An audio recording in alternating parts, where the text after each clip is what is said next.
America और रसिया के policy makers को इस बात का जरा भी अंदाजा नहीं था कि इंडिया अचानक समंदर में इतना बड़ा गेम खेलने वाला है।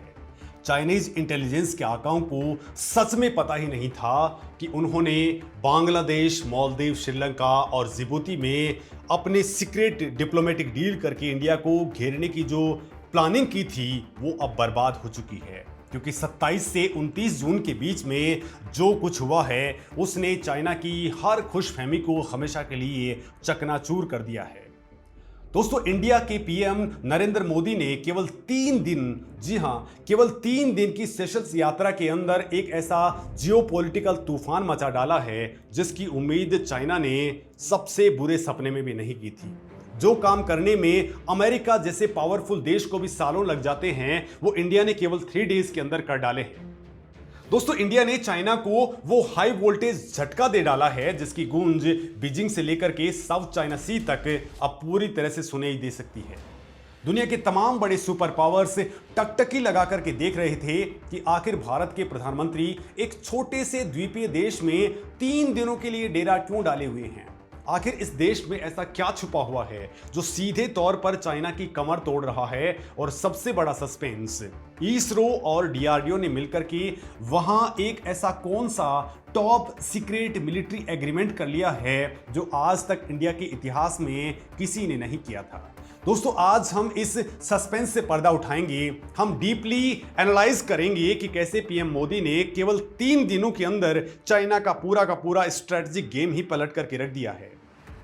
साथ ही मैं आपको बताऊंगा कि वो टॉप सीक्रेट इंटेलिजेंस ऑपरेशन क्या है जिसे दुनिया से छिपाया गया और कैसे इंडिया ने बिना एक गोली चलाए चाइना को उसी के बुने हुए जाल में हमेशा के लिए चेकमेट कर दिया है। दोस्तों, इस पूरे जियोपॉलिटिकल मास्टर स्ट्रोक को गहराई से समझने के लिए आपको सबसे पहले यह समझना होगा कि आखिर सेशल्स इंडिया के लिए इतना जरूरी क्यों है और वेस्टर्न पावर्स इसे इतनी ज्यादा अहमियत क्यों देते हैं। तो दोस्तों, ग्लोबल मैप के ऊपर देखने पर सेशल्स महज एक 115 आइलैंड्स का एक बहुत ही छोटा सा बिंदु नजर आता है जिसकी आबादी केवल 1 लाख है और इसका कुल जमीनी क्षेत्रफल सिर्फ 455 स्क्वायर किलोमीटर है। लेकिन असली खेल जमीन का नहीं है बल्कि समंदर का है। इस देश का एक्सक्लूसिव इकोनॉमिक जोन यानी EEZ लगभग 13,70,000 स्क्वायर किलोमीटर के विशाल समुद्री इलाके के अंदर फैला हुआ है। दोस्तों, जियोपॉलिटिक्स और ग्लोबल ट्रेड की दुनिया के अंदर सेशल्स पश्चिमी इंडियन ओशन का एक ऐसा टोल प्लाजा है जिसके दरवाजे से होकर के पूरी दुनिया का लगभग 30% से ज्यादा समुद्री ट्रेड गुजरता है।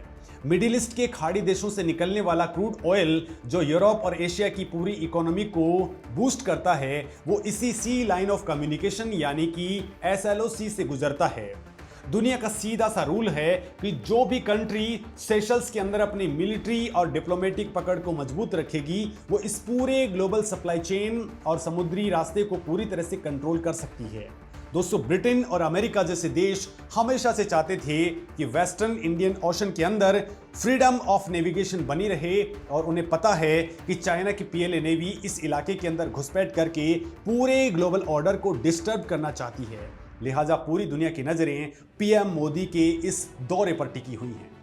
लेकिन दोस्तों, असली सवाल यहीं से शुरू होता है कि चाइना ने इंडिया को घेरने के लिए क्या प्लान बनाया था और इंडिया ने उसे हाई वोल्टेज झटका कैसे दिया है।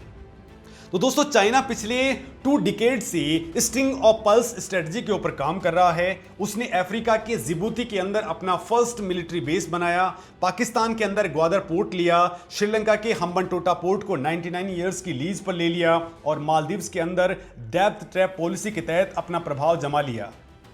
और दोस्तों, अभी हाल ही के अंदर चाइना ने बांग्लादेश के साथ में कुछ सीक्रेट मिलिट्री और इकोनॉमिक डील्स करके इंडिया के ईस्टर्न फ्रंट के ऊपर एक नया प्रेशर पॉइंट बनाने की कोशिश की है। उसका भी पोर्ट उसने हथिया लिया है। इसके अलावा म्यांमार के पोर्ट के ऊपर भी वो कब्जा करके बैठा हुआ है। दोस्तों, बीजिंग का प्लान बहुत ही क्लियर है कि इंडिया को उसके पड़ोस में ही उलझा करके रख लिया जाए ताकि इंडिया अपनी मैरीटाइम सिक्योरिटी के ऊपर फोकस ही ना कर पाए। चाइना को लगा कि उसने इंडिया को डिफेंसिव मोड के अंदर धकेल दिया है, लेकिन जियोपॉलिटिक्स के अंदर इंडिया का काउंटर अटैक लैंड बॉर्डर पर नहीं बल्कि समंदर के बीचों बीच, और वो भी मैन लैंड से 1600 किलोमीटर दूर सेशल्स के अंदर हुआ है। दोस्तों, इंडिया के स्ट्रेटेजिक थिंकर्स ये भली भांति जानते हैं कि चाइना की इकोनॉमी का ऑक्सीजन यानी कि कच्चा तेल मिडिल ईस्ट से होकर के इंडियन ओशन से गुजरता है। अगर इंडिया सेशल्स जैसे क्रिटिकल मैरीटाइम चौक पॉइंट्स के ऊपर अपना मिलिट्री और इंटेलिजेंस दबदबा कायम कर ले तो चाइना का बांग्लादेश या मालदीव में किया गया सारा खेल अपने आप जीरो हो जाएगा। और ठीक यही काम पीएम मोदी ने इन 3 दिनों के अंदर बहुत ही आक्रामक तरीके से कर दिखाया है। और दोस्तों, जो बात सामने से दिख रही है, असली खेल उससे भी कहीं ज्यादा बड़ा है और यहीं पर एंट्री होती है उस टॉप सीक्रेट डील की जिसने ग्लोबल इंटेलिजेंस एजेंसीज को भी चौंका करके रख दिया है। इस 3 डेज की यात्रा के अंदर इसरो डीआरडीओ के लिए एक ऐसा सीक्रेट समझौता हुआ है जो आज तक इंडिया के इतिहास में किसी ने नहीं किया था। दोस्तों, इंडिया ने अपनी जमीन के बाहर कभी भी स्पेस और मिलिट्री इंटेलिजेंस का इंटीग्रेटेड बेस नहीं बनाया था, लेकिन अब सेशल्स में यह रिकॉर्ड टूट गया है। रिपोर्ट्स और डिफेंस एनालिस्ट के मुताबिक इसरो डीआरडीओ मिलकर के सेशल्स में इंडिया का first integrated overseas space and naval tracking command establish कर रहे हैं।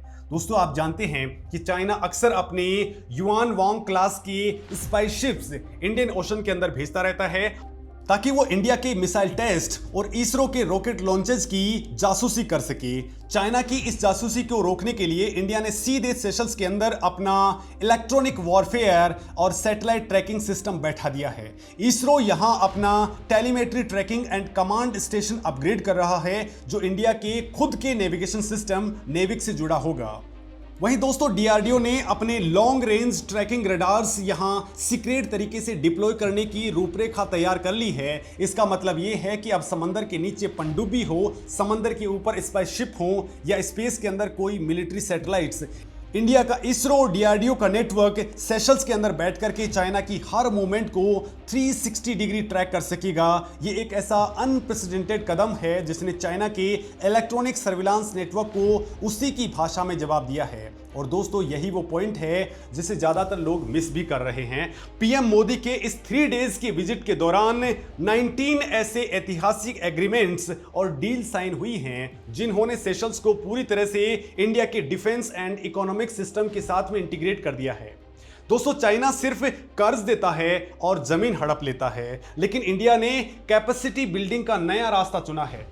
इस यात्रा के दौरान इंडिया ने सेशल्स की समुद्री सुरक्षा को अभेद्य बनाने के लिए $175 मिलियन के एक बहुत बड़े असिस्टेंस पैकेज को मंजूरी दे दी है।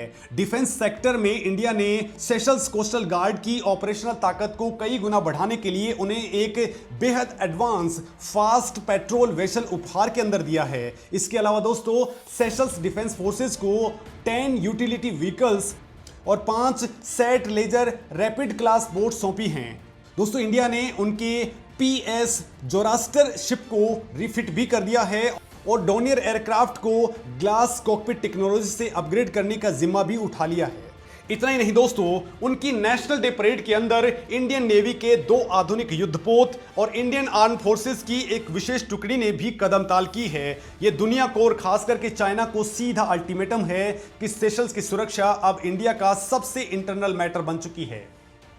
दोस्तों, इंडिया ने सिर्फ डिफेंस ही नहीं बल्कि डिप्लोमेसी, डिजिटल इंफ्रास्ट्रक्चर, हेल्थ और स्पेस सेक्टर के अंदर चाइना को पूरी तरह से आउटप्ले कर दिया है। पीएम मोदी ने सेशल्स के अंदर इंडिया का यूपीआई लॉन्च करने के लिए national payments corporation of India यानी कि एनपीसीआई और सेंट्रल बैंक ऑफ सेशल्स के बीच में एक बेहद अहम एमओयू करवाया है। दोस्तों, इंडिया के डिजिटल पब्लिक इंफ्रास्ट्रक्चर का ये ग्लोबल विस्तार चाइना के डिजिटल डोमिनेंस को सीधा चैलेंज कर रहा है। हेल्थ सेक्टर के अंदर इंडिया ने 6 एडवांस एम्बुलेंसेज गिफ्ट की हैं और जन औषधि योजना को लेकर के भी एक एग्रीमेंट साइन किया है जिससे सेशल्स के लोगों को सस्ती और क्वालिटी इंडियन मेडिसिन मिल सकेंगी। दोस्तों, एक्सट्रेडिशन ट्रिटी यानी कि प्रत्यर्पण संधि से लेकर के Sushma Swaraj institute of foreign services के साथ में कैपेसिटी बिल्डिंग तक इंडिया ने 19 अलग अलग सेक्टर्स के अंदर एग्रीमेंट करके सेशल्स को चाइना के डेट ट्रैप से पूरी तरह से इम्यून कर दिया है, उसे हमेशा के लिए इससे आजाद कर दिया है। दोस्तों, इस दौरे के दौरान पीएम मोदी ने एक और बहुत बड़ा कूटनीतिक इतिहास रचा है। पीएम मोदी दुनिया के फर्स्ट ऐसे इंडियन प्राइम मिनिस्टर बन गए हैं जिन्होंने 20 कंट्रीज की पार्लियामेंट या नेशनल असेंबलीज को संबोधित किया है। सेशल्स की नेशनल असेंबली में खड़े होकर के पीएम मोदी ने ग्लोबल साउथ की आवाज को बुलंद किया और डेवलप्ड नेशंस को सीधा आईना दिखाया। दोस्तों, पीएम मोदी ने बहुत ही क्लियर वर्ड्स के अंदर कहा कि विकास भी चाहिए और जलवायु न्यास भी चाहिए। उन्होंने याद दिलाया कि 2015 के अंदर पीएम बनने के बाद में उनकी फर्स्ट विदेश यात्रा सेशल्स की ही थी और एक डिकेड के बाद में यह विश्वास और भी ज्यादा मजबूत हुआ है। पीएम मोदी ने कहा कि क्लाइमेट चेंज का सबसे बड़ा खामियाजा ग्लोबल साउथ और खास करके आइलैंड नेशंस को भुगतना पड़ता है, जबकि उन्होंने इसमें सबसे कम योगदान दिया है। दोस्तों, इंडिया ने सेशल्स के साथ मिलकर के ग्रीन हाइड्रोजन, रिन्यूएबल एनर्जी और कोस्टल मैनेजमेंट पर काम करने का संकल्प लिया है। सेशल्स ने इंडिया के collision of disaster resistant infrastructure यानी कि CDRI में पार्ट लेने का फैसला भी किया है। पीएम मोदी का यह विजन चाइना के उस डिस्ट्रक्टिव मॉडल के बिल्कुल उलट है, जहां इंफ्रास्ट्रक्चर के नाम पर इकोलॉजी को और इकोनॉमी को तबाह कर दिया जाता है। दोस्तों, इंडिया का असली खेल सिर्फ डिप्लोमेटिक विजिट्स या फिर सामान्य डिफेंस पैक्ट तक सीमित नहीं है, बल्कि इंडिया ने सेशल्स के अंदर एक ऐसा सीक्रेट मिलिट्री बेस भी तैयार कर लिया है जिसने चाइना की नींद उड़ा दी है। दोस्तों, जिस सीक्रेट ऑपरेशन की दुनिया भर में डिफेंस एक्सपर्ट्स चर्चा कर रहे हैं, उसका सबसे बड़ा हिस्सा है अजम्पशन आइलैंड प्रोजेक्ट।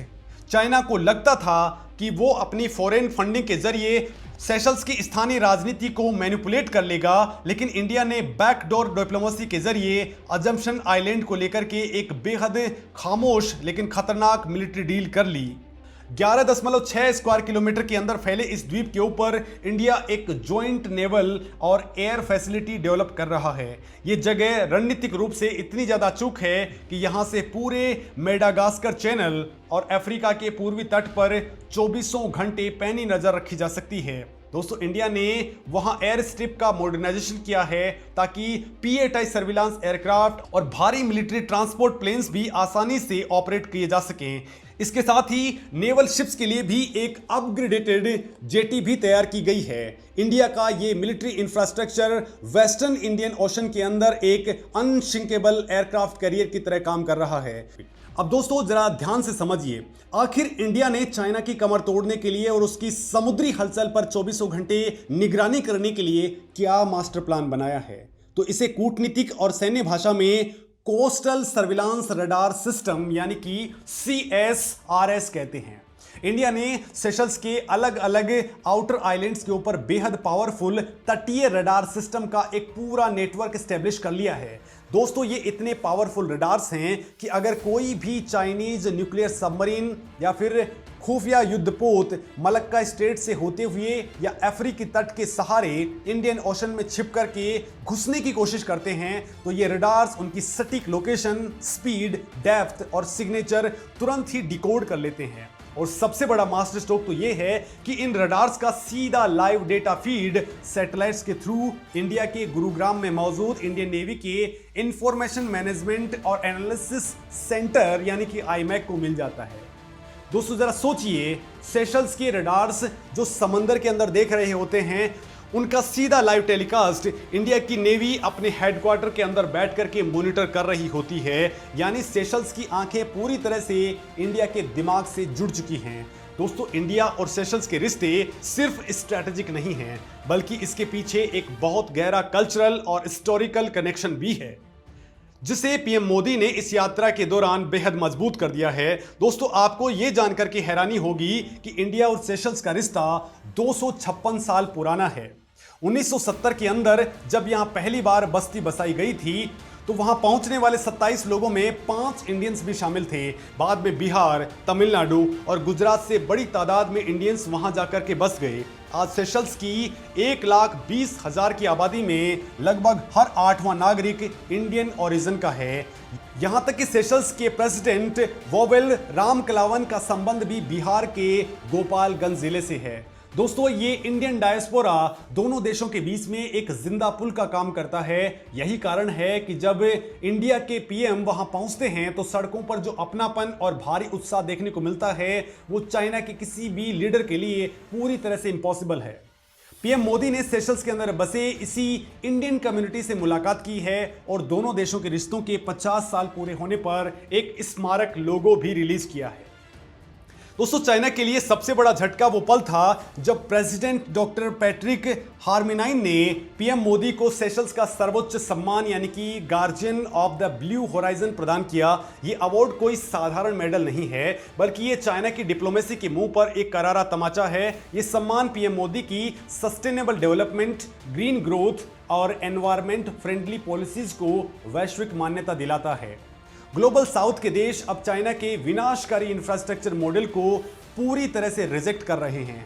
वो इंडिया को सिर्फ एक मिलिट्री पावर के रूप में नहीं, बल्कि एक जिम्मेदार ग्लोबल लीडर के रूप में देख रहे हैं, जो उनके समंदर और पर्यावरण की रक्षा कर सकता है। दोस्तों पिछले ही महीने यानी कि मई 2026 के अंदर यूनाइटेड नेशंस के फूड एंड एग्रीकल्चर ऑर्गेनाइजेशन ने पीएम मोदी को एग्रीकोला मेडल प्रदान किया था। दोस्तों एक महीने के अंदर ही दो बड़े वैश्विक सम्मान इस बात का क्लियर सिग्नल है कि वर्ल्ड ऑर्डर अब तेजी से इंडिया के फेवर में शिफ्ट हो रहा है और चाइना का नैरेटिव पूरी तरीके से कोलैप्स हो रहा है। दोस्तों इंडिया ने महासागर विजन के जरिए क्लियर कर दिया है कि इंडियन ओशन एक शेयर्ड हेरिटेज है और इसे ocean of opportunity banana he India का टारगेट है। पीएम मोदी की ये 3 डेज की सेशल्स यात्रा कोई फोटो ऑपरेशंस या फिर सामान्य डिप्लोमेटिक इवेंट नहीं थी। ये ग्लोबल पावर प्ले के उस चेस बोर्ड की एक ऐसी एग्रेसिव चाल थी जिसने ड्रैगन के विस्तारवादी मंसूबों की रीढ़ तोड़ दी है।